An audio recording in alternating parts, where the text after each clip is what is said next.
In this video, let us discuss one more problem in rectification of errors.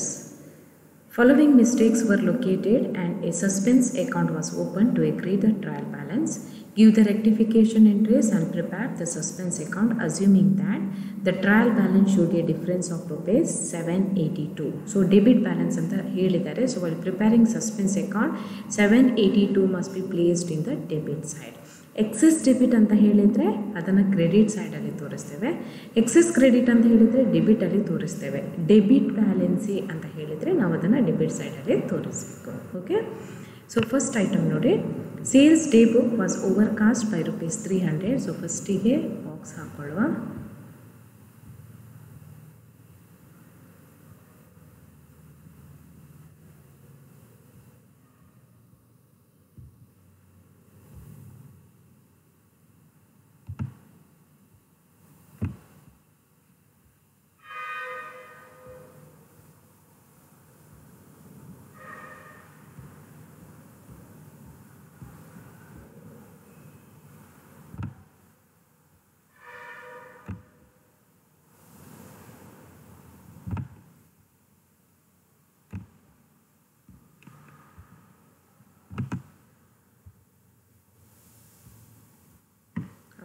So first item, sales day book was overcast by rupees 300. Sales day book जो subsidiary book का 300 rupees ಜಾಸ್ತಿ ತೋರಿಸ್ತಾ ಇದೆ. So sales ಅನ್ನುವಂಥದ್ದು credit balance.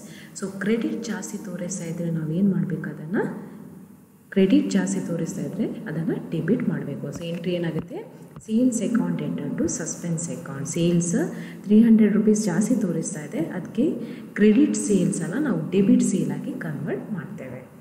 Next one, an amount of rupees 250 for interest on bank overdraft has been credited to interest account.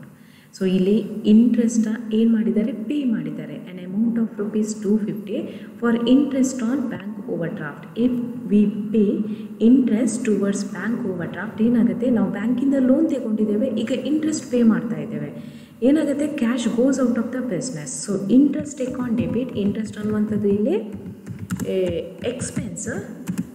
Interest account debit ಎಷ್ಟು, interest 250 rupees to cash account. Okay, to cash account. Cash goes out of the business 250. But ಅವರು ಏನು ಮಾಡಿದ್ದಾರೆ, so ಅವರಲ್ಲಿ ಇಂಟ್ರೆಸ್ಟಿಗೆ debit ಕೊಡುವ ಬದಲು, ಇಲ್ಲಿ posting error ಇದು, ಇಂಟ್ರೆಸ್ಟಿಗೆ debit ಕೊಡುವ ಬದಲು ಹೋಗಿ ಇಂಟ್ರೆಸ್ಟಿಗೆ ಕ್ರೆಡಿಟ್ ಕೊಟ್ಟಿದ್ದಾರೆ. ಸೊ ಟು ಇಂಟ್ರೆಸ್ಟ್ ಅಕೌಂಟ್ ಅಂತ ಪೋಸ್ಟ್ ಮಾಡುವಾಗ ಇಂಟ್ರೆಸ್ಟ್ಗೆ ಕ್ರೆಡಿಟ್ ಕೊಟ್ಟಿದ್ದಾರೆ. ಓಕೆ, ಸೊ ಇಂಟ್ರೆಸ್ಟ್ಗೆ ಡೆಬಿಟ್ ಕೊಡೋ ಬದಲು ಕ್ರೆಡಿಟ್ ಕೊಟ್ಟಿದ್ದಾರೆ 250 rupees. ನಮ್ಮ ಅಸಂಪ್ಷನ್ ಏನು, as it is posting error. ಇದು ಪೋಸ್ಟಿಂಗ್ ಎರರ್ ಆದ ಕಾರಣ ಸೊ ಕ್ಯಾಶ್ ಅಕೌಂಟ್ ಸರಿಯಾಗಿ ರೆಕಾರ್ಡ್ ಮಾಡಿದ್ದಾರೆ ಅಂತ ನಾವು ಅಸ್ಯೂಮ್ ಮಾಡ್ತೇವೆ. ಸೊ ಕರೆಕ್ಟ್ ನೋಡಿ, ಇಲ್ಲಿ ಕರೆಕ್ಟ್ ಎಂಟ್ರಿ ಪ್ರಕಾರ ಇಂಟ್ರೆಸ್ಟ್ ಅಕೌಂಟ್ಗೆ ಡೆಬಿಟ್ ಕೊಡಬೇಕಿತ್ತು. ಸೊ ಅವರು ಡೆಬಿಟ್ ಕೊಟ್ಟಿಲ್ಲ. ಸೊ ನಾವೀಗ ಡೆಬಿಟ್ ಕೊಡುವ. Interest account debit, interest account debit ಎಷ್ಟು, 250 rupees. ಓಕೆ, ಇಲ್ಲಿ ಇನ್ನೊಂದು ಬನ್ನಿ, ಟು ಕ್ಯಾಶ್ಗೆ ಕ್ರೆಡಿಟ್ ಕೊಡಬೇಕಿತ್ತು. ಸೊ ಪೋಸ್ಟಿಂಗ್ ಮಾಡೋ ಕ್ಯಾಶ್ಗೆ ಕರೆಕ್ಟಾಗಿ ಕ್ರೆಡಿಟ್ ಕೊಟ್ಟಿದ್ದಾರೆ. ರಾಂಗ್ ಎಂಟ್ರಿಯಲ್ಲಿ ಇಂಟ್ರೆಸ್ಟಿಗೆ ಡೆಬಿಟ್ ಕೊಡೋ ಬದಲು ರಾಂಗ್ ಆಗಿ ಕ್ರೆಡಿಟ್ ಕೊಟ್ಟಿದ್ದಾರೆ. ಈಗ ಕ್ರೆಡಿಟ್ ಕೊಟ್ಟದನ್ನು ನಾವು ಕ್ಯಾನ್ಸಲ್ ಮಾಡಬೇಕು. ಸೊ ಕ್ಯಾನ್ಸಲ್ ಮಾಡುವಾಗ ಇಂಟ್ರೆಸ್ಟ್ ಏನಾಗುತ್ತೆ, ಡೆಬಿಟ್ ಆಗುತ್ತೆ. ಆಲ್ರೆಡಿ ಒಮ್ಮೆ ಡೆಬಿಟ್ ಇಲ್ಲಿ ಕೊಟ್ಟಿದ್ದೇವೆ, ಇನ್ನೊಮ್ಮೆ ಡೆಬಿಟ್ ಮಾಡುವಾಗ ಏನಾಗುತ್ತೆ, ಅಮೌಂಟ್ ಡಬಲ್ ಆಗುತ್ತೆ. ಸೊ ಇಂಟ್ರೆಸ್ಟ್ ಅಕೌಂಟ್ 500 ನಾವು ಡೆಬಿಟ್ ಕೊಡಬೇಕು. ರೆಕ್ಟಿಫಿಕೇಷನ್ ಎಂಟ್ರಿ ಏನಾಗುತ್ತೆ, interest account debit 500 to suspense account. Interest account 250 ನಾವು ಏನು ಮಾಡಬೇಕಿತ್ತು, ಡೆಬಿಟ್ ಕೊಡಬೇಕಿತ್ತು, ಕೊಟ್ಟಿಲ್ಲ, ನಾವು ಕೊಡ್ತೇವೆ. ಇನ್ನೊಂದು ರಾಂಗ್ ಆಗಿ ಕ್ರೆಡಿಟ್ ಕೊಟ್ಟಿದ್ದಾರೆ, ಅದು ಕ್ಯಾನ್ಸಲ್ ಆಗುವಾಗ ಡೆಬಿಟ್ ಆಗುತ್ತೆ. So interest account interest amount ಏನಾಗುತ್ತೆ, ಡಬಲ್ ಆಗುತ್ತೆ. Okay,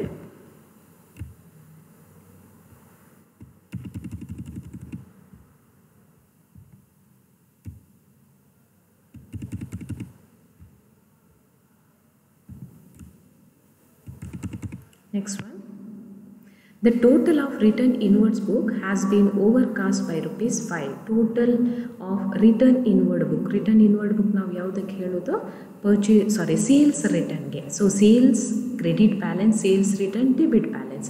sales return debit balance 5 ರೂಪಾಯಿ ಜಾಸ್ತಿ ತೋರಿಸ್ತಾ ಇದೆ. It shows over casting balance of rupees 5 as debit balance shows over casting balance ನಾವು ಏನು ಮಾಡಬೇಕು ಸೇಲ್ಸ್ ರಿಟರ್ನ್ಗೆ ಕ್ರೆಡಿಟ್ ಕೊಡಬೇಕು. ಸೊ ಎಂಟ್ರಿ ಏನಾಗುತ್ತೆ suspense account enter to sales returns account. Next one, bills receivable for ₹500 from Bhaskar was passed through bills payable book. Bills receivable ಈ item already ಒಂದು ಸಾರಿ ಬಂದಿದೆ. ಸೊ ಬಿಲ್ಸ್ ರಿಸೀವೇಬಲ್ ಇದ್ದಾಗ so entry ಏನಾಗುತ್ತೆ bills receivable account ಇಟ್ಟು ಇಷ್ಟು amount 500 to Bhaskar's account. ಇದು correct entry. Okay, Bhaskar's account bill receive ಮಾಡುವಾಗ ಈ ಎಂಟ್ರಿ. ಓಕೆ, ಬಿಲ್ಲನ್ನು ಇಶ್ಯೂ ಮಾಡುವಾಗ ಏನು ಎಂಟ್ರಿ ಆಗುತ್ತೆ bills receivable account enter to Bhaskar's account. But ಅವ್ರು ಏನು ಮಾಡಿದ್ದಾರೆ ತಪ್ಪಿ ಹೋಗಿ ಬಿಲ್ಸ್ ರಿಸೀವೇಬಲ್ ಬುಕ್ಕಲ್ಲಿ ಬರೆಯೋ ಬದಲು ಬಿಲ್ಸ್ ಪೇಬಲ್ ಬುಕ್ಕಲ್ಲಿ ಬರ್ತಿದ್ದಾರೆ. ಓಕೆ, ಬುಕ್ಕಲ್ಲಿ ಬರ್ತದ್ದು ಇದು ಪೋಸ್ಟಿಂಗ್ ಎರರ್ ಅಲ್ಲ, ಪ್ರೈಮರಿ ಬುಕ್ಕಲ್ಲಿ ಬರೆಯುವಾಗಲೇ ಸಬ್ಸಿಡಿಯರಿ ಬುಕ್ಕಲ್ಲಿ ಬರುವಾಗಲೇ ಮಿಸ್ಟೇಕ್ ಆಗಿದೆ. ಬಿಲ್ಸ್ ರಿಸೀವೇಬಲ್ ಬುಕ್ಕಲ್ಲಿ ಬರೆಯೋ ಬದಲು ಬಿಲ್ಸ್ ಪೇಬಲ್ ಬುಕ್ಕಲ್ಲಿ ಬರ್ತಿದ್ದಾರೆ. ಸೊ ಅದರಿಂದ ಇದು ಎರಡೂ ಕಾಂಪೊನೆಂಟಿಗೂ ಇಫೆಕ್ಟ್ ಆಗುತ್ತೆ. ಓಕೆ, ಈಗ ಪೋಸ್ಟಿಂಗ್ ಎರರ್ ಆದರೆ ನಾವು ಏನು ಅಸ್ಯೂಮ್ ಮಾಡ್ಬೋದು, ಸೊ ಒಂದಕ್ಕೆ ಯಾವುದೋ ಇಫೆಕ್ಟ್ ಆಗಿದೆ ಒಂದು ಕಾಂಪೊನೆಂಟ್ಗೆ, ಇದು ಡೆಬಿಟ್ ಆರ್ ಕ್ರೆಡಿಟ್. ಇಲ್ಲಿ ಬುಕ್ಕಲ್ಲೇ ಮಿಸ್ಟೇಕ್ ಆದ ಕಾರಣ ಅದು ಎರಡೂ ಕಡೆ ಕೂಡ ಏನಾಗುತ್ತೆ ಎಫೆಕ್ಟ್ ಆಗುತ್ತೆ.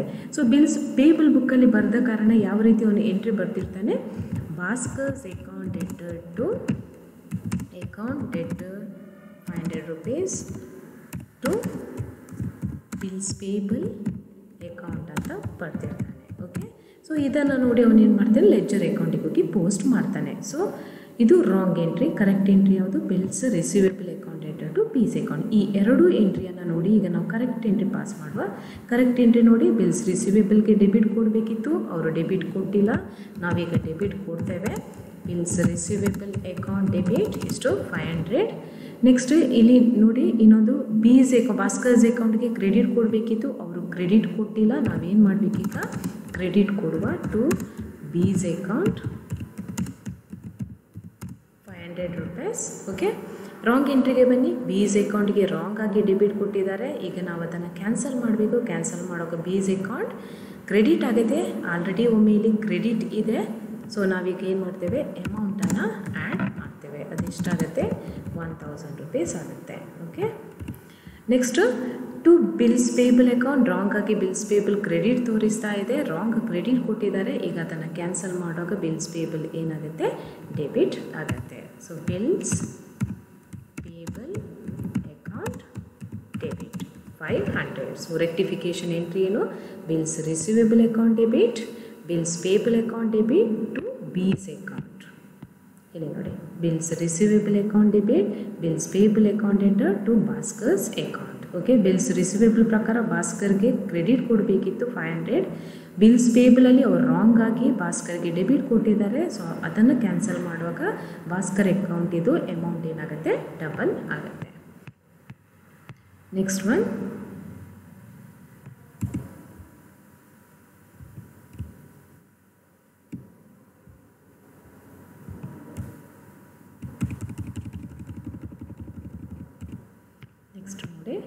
discount amounting to ₹22 from a creditor had been duly entered in his account but not posted to discount account.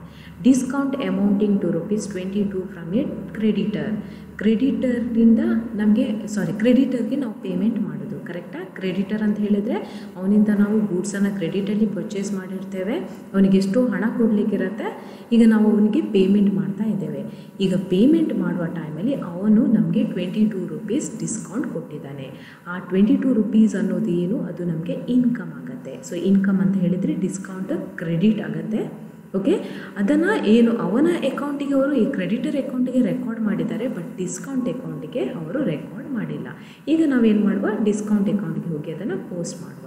ಕ್ರೆಡಿಟರಿಂದ ಹಣ ಬರುವಾಗ ಡಿಸ್ಕೌಂಟ್ ಅಕೌಂಟ್ ಯಾವಾಗಲೂ ಕ್ರೆಡಿಟಲ್ಲಿ ಇರುತ್ತೆ, ಯಾಕೆಂದರೆ ಅದು ಇನ್ಕಮ್ ಆಗಿರುತ್ತೆ, ಟು ಡಿಸ್ಕೌಂಟ್ ಆಗುತ್ತೆ.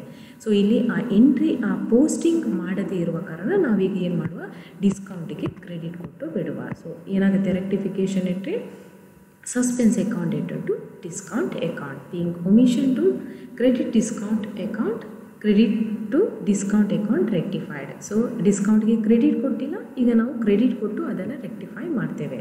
ಸೊ ಡಿಸ್ಕೌಂಟ್ ಅಕೌಂಟಲ್ಲಿ ಆ ಎಂಟ್ರಿಯನ್ನು ಏನು ಮಾಡಿದ್ದಾರೆ ಒಮಿಟ್ ಮಾಡಿದ್ದಾರೆ, ನಾವೀಗ ಅದನ್ನು ಡಿಸ್ಕೌಂಟ್ ಅಕೌಂಟಿಗೆ ಆ ಎಂಟ್ರಿಯನ್ನು ಪೋಸ್ಟ್ ಮಾಡ್ತೇವೆ ಅಷ್ಟೇ.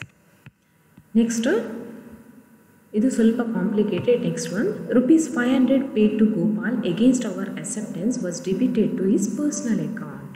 ಇಲ್ಲಿ ಎಂಟ್ರಿ ಏನಾಗುತ್ತೆ ಅಂತ ಹೇಳಿದರೆ, if we make any payment against acceptance ಅಂತ ಹೇಳಿದರೆ ಬಿಲ್ಸ್ ಪೇಬಲ್ಗೆ ನಾವು ಏನಾದರೂ ಪೇಮೆಂಟ್ ಮಾಡಿದರೆ ಆಗ ಏನು ಎಂಟ್ರಿ ಬರುತ್ತೆ ಅಂತ ಹೇಳಿದರೆ, bills payable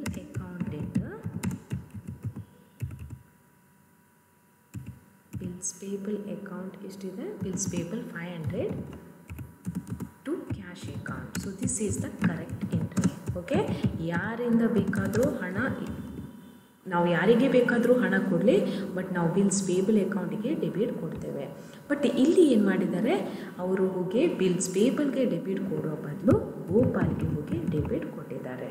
okay, so Gopal's account debit ಮಾಡಿದ್ದಾರೆ.